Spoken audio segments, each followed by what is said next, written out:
Arqipezhvi metropolit Shkodër Pultim Zot Giovanni Peragjine ka uruar besimtarët musliman për festën e Fitër Bajramit. Në mesazhin e tij ai thekson rëndësinë e agjerimit dhe lutjes gjatë Ramazanit, duke uruar që kjo festë të sjellë forcë të re shpirtërore. Në emrin tim personal dhe në emër të Ardioqeses Metropolitane Shkodër Pult ju uroj gëzuar festën e Bajramit.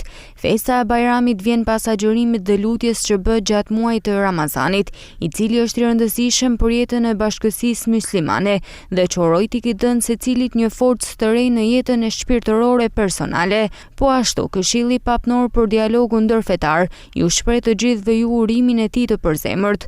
Si vjet mesazhi i tij ka si moto të krishterë dhe musliman, ajo që shpresojmë të bëhemi së bashku.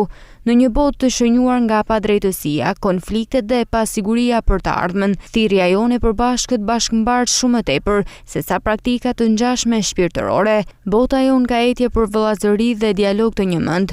Së bashku muslimanet dhe të krishterët mund të jenë dëshmitar të kësaj shprese, me bindjen se miqësia është e mundur pavarësisht peshës së historisë dhe ideologjive.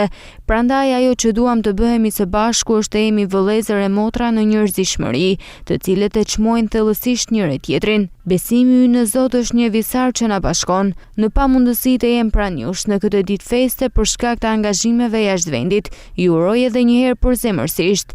Zoti i mëshirshëm dhe i gjithëposhtetshëm na ndihmoft që të ecim gjithmonë në rrugën e mirësisë, të dëmshurisë dhe të paqes në të gjithë botën. Përfundon mesazhi i arqipezhvit Giovanni Peragjine.